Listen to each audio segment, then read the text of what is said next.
কেমন আছো আমার ছোট বন্ধুরা? আশা করি তোমরা সবাই ভালো আছো, সুস্থ আছো আর আস্তে আস্তে একটু একটু করে পড়াশোনা শুরু করছো। আমরা কিন্তু পড়াশোনা শুরু করে দিয়েছি।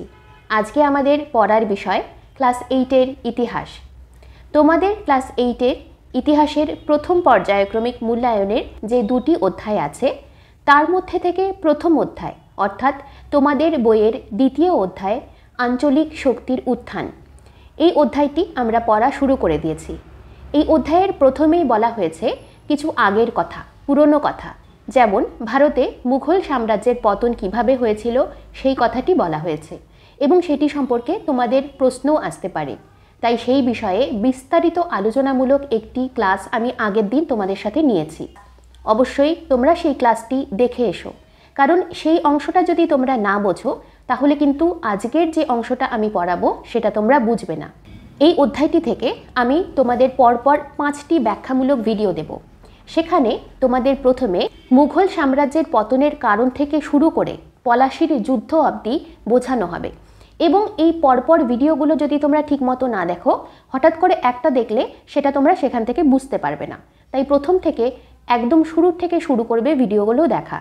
তাই আজকের এই ভিডিওটি দেখার আগে যদি তোমরা এখনও আগের দিনেরটা দেখে না থাকো, চট করে জলদি করে সেটা দেখে আসো। আর যদি দেখা হয়ে গিয়ে থাকে, চলো আমরা শুরু করি পরের অংশের পড়াশুনো। এটা যেন ঠিক পড়াশুনো নয়, আমরা যেন একটা গল্প জানছি। তবে পার্থক্য এটাই যে এই গল্পটার একটা সময় আছে, একটা সাল আছে, একটা তারিখ আছে। অর্থাৎ এই গল্পটা ঘটেছিল কোনো এক সময়ে, অর্থাৎ এটি একটি সত্য ঘটনা। এবার গল্প যদি সত্যি হয় তাহলে সেটা জানার মজা আরও বেশি। চলো তাড়াতাড়ি করে আমরা জানি আজকের গল্পটা। আজকে আমরা জানবো আঞ্চলিক শক্তি হিসেবে বাংলার উত্থান। আগের দিন কিন্তু আমি তোমাদের বুঝিয়েছিলাম কিভাবে এত বড় একটা শক্তি, মুঘল যে সাম্রাজ্য ভারতের বিস্তৃত অঞ্চল জুড়ে গড়ে উঠেছিল, কিভাবে তার কিছু ভুলের জন্য আস্তে আস্তে সেই সাম্রাজ্যটা পতনের সম্মুখীন হচ্ছিল।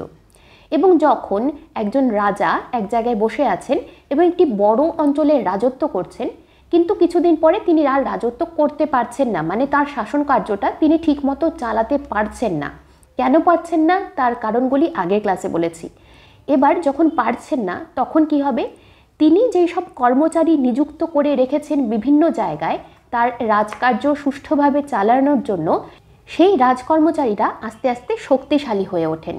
কিভাবে শক্তিশালী হয়ে ওঠেন সেটাও আমি আগের দিন বলেছিলাম, আজকে আর বলবো না। এবার এই যে শক্তিশালী হয়ে ওঠা রাজকর্মচারীরাই আস্তে আস্তে একটা অঞ্চল জুড়ে, যেই অঞ্চলে তারা শাসন করত, রাজার হয়ে শাসন করত, সেখানে নিজেদের স্বাধীন রাজ্য গড়ে তোলেন। এটিকেই বলা হয় আঞ্চলিক শক্তির উত্থান। এবারে এই অংশটা পড়তে গিয়ে তোমাদের বইতে এক জায়গায় বলা হয়েছে, দেখবে রাজনৈতিক ক্ষমতা বিকেন্দ্রীভূত হয়ে পড়েছিল। এই বিকেন্দ্রীভূত হয়ে পড়াটা কি, একবার ছোট্ট করে চলো এটা জানি।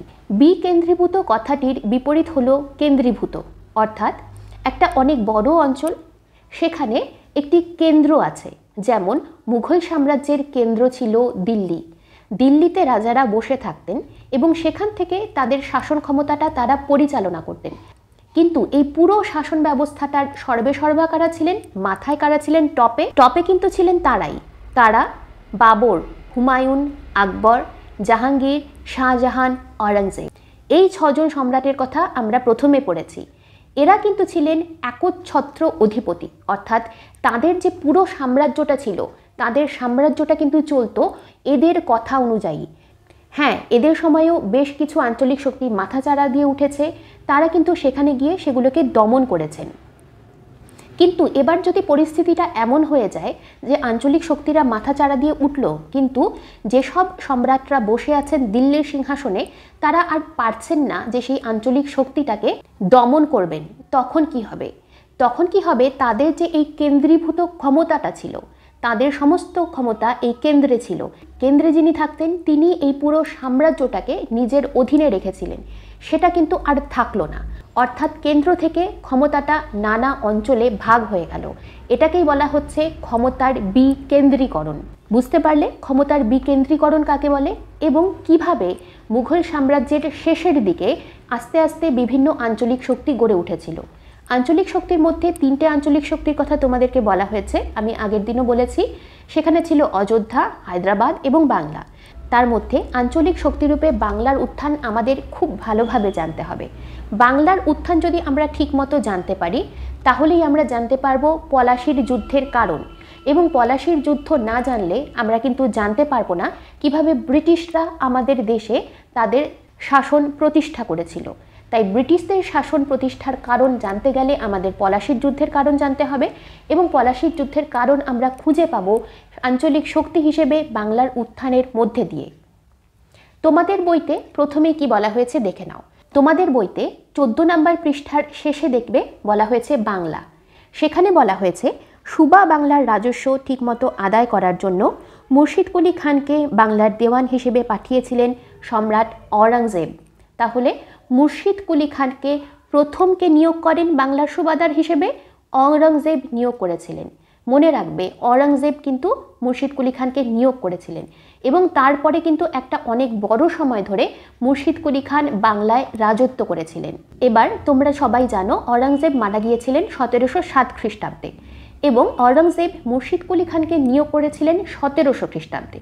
তবে আমরা কিন্তু জানি না অরঙ্গজেবের পরে কারা হয়েছিলেন মুঘল সাম্রাজ্যের সম্রাট, তাদের সম্পর্কে আমরা কিছুই জানি না। এখন আমরা জানব। অরঙ্গজেবের মৃত্যু হয় 1707 খ্রিস্টাব্দে, এবং 1707 খ্রিস্টাব্দেই দিল্লির সিংহাসনে আরোহণ করেন বাহাদুর শাহ। 1707 থেকে 1712 অবধি দিল্লির সিংহাসনে বাহাদুর শাহ রাজত্ব করেছিলেন। বাহাদুর শাহের পরে মাত্র 1 বছরের জন্য সম্রাট হয়েছিলেন জাহানদার শাহ। এবারে জাহানদার শাহর পরে 1713 খ্রিস্টাব্দে দিল্লির সিংহাসনে বসেন ফারুক শিয়ার।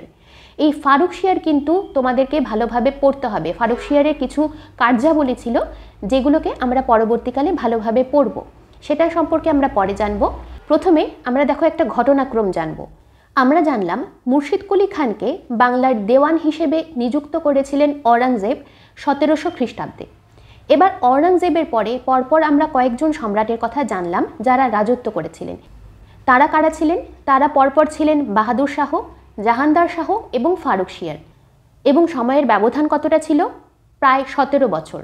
1700 খ্রিস্টাব্দে যখন অরঙ্গজেব মুর্শিদ কুলি খানকে নিয়োগ করেছিলেন, তারপরে 1717 খ্রিস্টাব্দের মধ্যে দিল্লির মসনদে কিন্তু একের পর এক সম্রাটের পরিবর্তন ঘটেছিল। কিন্তু তখনও অবধি বাংলায় এই সম্রাটদের হয়ে শাসন কার্যের ভার নিয়ে রেখেছিলেন মুর্শিদ কুলি খান একাই নিজের হাতে। তাহলে দিল্লির মসনদে যখন একের পর এক সম্রাটেরা আসছিলেন এবং চলে যাচ্ছিলেন, মুর্শিদ কুলি খান কিন্তু বাংলায় জাঁকিয়ে বসেছিলেন এবং রাজত্ব করে যাচ্ছিলেন। এবার আগের দিন আমি তোমাদের একটা ঘটনা বলেছিলাম, যদি একটা অঞ্চলে অনেক বেশি সময় ধরে কেউ শাসন কার্য পরিচালনা করতে থাকে, তাহলে সেই অঞ্চলের যে সাধারণ লোকেরা তারা কাকে চেনে? তারা কিন্তু ওই সম্রাটদের চেনে না যারা ওই দিল্লির সিংহাসনে বসে আছে। সেখানে কিন্তু সম্রাটের একের পর এক পরিবর্তন ঘটে যাচ্ছে। তারা চেনে মুর্শিদ কুলি খানকে। তারা মুর্শিদ কুলি খানকে কর দিচ্ছে। মুর্শিদ কুলি খান তাদের হয়ে তাদেরকে রক্ষা করার জন্য সৈন্য সামন্ত পালন করছে, তাদের রক্ষা করছে। এবার তাহলে তাদের ট্রাস্টটা কার ওপর জন্মাবে? মুর্শিদ কুলি খাঁর ওপর জন্মাবে। এবং তারা রাজা বলে কাকে মেনে নেবে? মুর্শিদ কুলি খাঁকে মেনে নেবে। এটাই হয়েছিল বিভিন্ন আঞ্চলিক শক্তি উত্থানের পেছনের মূল ঘটনা। বহু বছর ধরে একই জায়গায় মুর্শিদ কুলি খান রাজত্ব করছিলেন। প্রথমে অরঙ্গজেব 1700 খ্রিস্টাব্দে মুর্শিদ কুলি খানকে বাংলার দেওয়ান হিসেবে পাঠিয়েছিলেন, এবং তারপরে বাহাদুর শাহের সময় এবং জাহানদার শাহের সময় তিনি সেই পদে বহাল ছিলেন। এবং 1717 খ্রিস্টাব্দে তার কাজে খুশি হয়ে ফারুক শিয়ার কী করেন? তার দেওয়ান পদ পাকাপাকি করে দেন। এছাড়াও তাকে সেই অঞ্চলের বাংলা, বিহার, ওড়িশার নাজিম বলে যুক্ত করেন। প্রথমত তিনি দেওয়ান ছিলেন এবং তারপরে তিনি নাজিম পদ পান।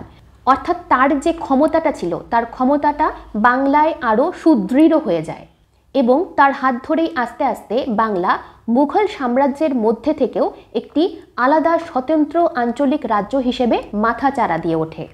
তোমাদের বইতেই বলা হয়েছে দেখবে, মুর্শিদ কুলির আমলে বাংলায় একদল ক্ষমতাবান জমিদার শ্রেণী তৈরি হয়।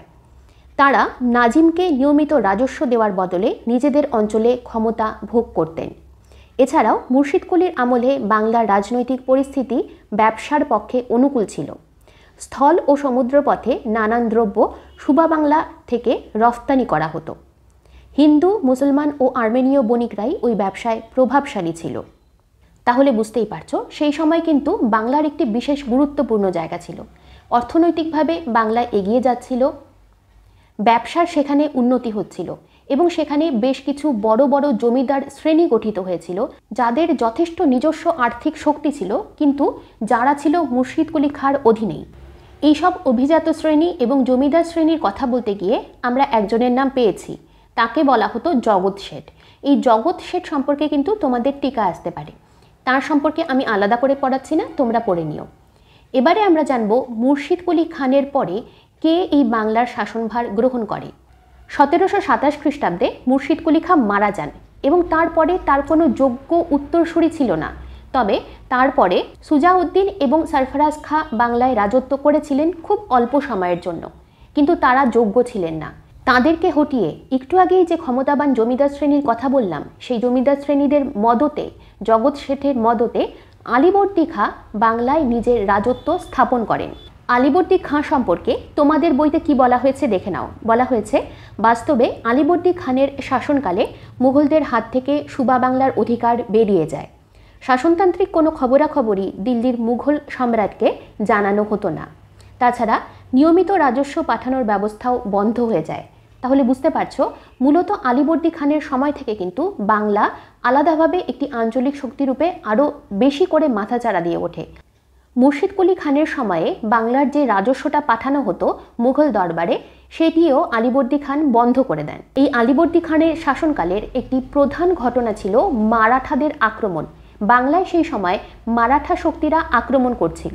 1742 খ্রিস্টাব্দ থেকে 1751 খ্রিস্টাব্দের মাঝের সময়টা ধরে মারাঠা শক্তি রঘুজি ভোসলের নেতৃত্বে বাংলায় বারবার লুটতরাজ করে এবং আক্রমণ করে। এতে বাংলার প্রচণ্ড ক্ষয়ক্ষতি হয় এবং পরবর্তীকালে আলীবর্দী খাঁ 1751 খ্রিস্টাব্দে মারাঠা সর্দার রঘুজি ভোসলের সাথে একটি সন্ধি করেন। সেই সন্ধির ফলে মারাঠারা বাংলায় আর আক্রমণ করবে না বলে জানিয়ে দেয়। এই বর্গী আক্রমণ নিয়ে তোমাদের কিন্তু ছোট প্রশ্ন আসতে পারে এবং এই বর্গী আক্রমণ আটকাবার জন্য কলকাতায় একটি খাল খনন করা হয়েছিল, যাকে বলা হতো মারাঠা খাল বা মারাঠা ডিচ। 1756 খ্রিস্টাব্দে আলীবর্দী খানের মৃত্যুর পর তিনি তার দৌহিত্র কথার অর্থ কি? মেয়ের ছেলে, মেয়ের ঘরের ছেলে, তাকে বাংলার মসনদ দিয়ে যান। তিনি কে ছিলেন? যার কথা আমরা সবাই জানি, যার নাম আমরা সবাই শুনেছি, সিরাজ উদ্দৌলা। কিন্তু সিরাজ উদ্দৌলা যে বাংলার মসনদে বসলেন, বাংলার নবাব হলেন, এটাতে কিন্তু অনেক আত্মীয়রা, সিরাজের অনেক আত্মীয়রাই খুশি ছিলেন না। এবং বাংলার যে অভিজাত শ্রেণীর কথা আমরা একটু আগেই জানলাম, যে জমিদার শ্রেণীরা ছিল ক্ষমতাশীল, তাদের মধ্যে থেকেও অনেকেই কিন্তু সিরাজের এই ক্ষমতার দখলকে মেনে নিতে পারেননি। এবং মেনে না নেওয়ার ফলে কি ঘটনা ঘটেছিল বলতো? ঘটেছিল পলাশির যুদ্ধের মতো একটি বড় ঘটনা। তবে সেই সম্পর্কে আমরা জানব পরের দিনের ক্লাসে। আজকের ক্লাস আমরা এখানেই শেষ করব।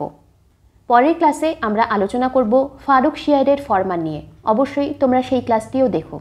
আর শেষ করার আগে তোমাদের কাছে একটি ছোট্ট অনুরোধ, যদি তোমাদের আমার পড়ানো ভালো লাগে, যদি মনে হয় আমার পড়ানো তোমাদের পরীক্ষার কাজে লাগছে, তাহলে আমার চ্যানেলে একটা সাবস্ক্রাইব করে দিও, ভিডিওটাতে একটা লাইক দিও, বন্ধুদের সাথে শেয়ার করো। আজকে এই পর্যন্তই। আবার পরের দিন তোমাদের সাথে দেখা হবে ইতিহাস বিষয়ের ক্লাস 8-এর এই অধ্যায়েরই পরের অংশের আলোচনা নিয়ে।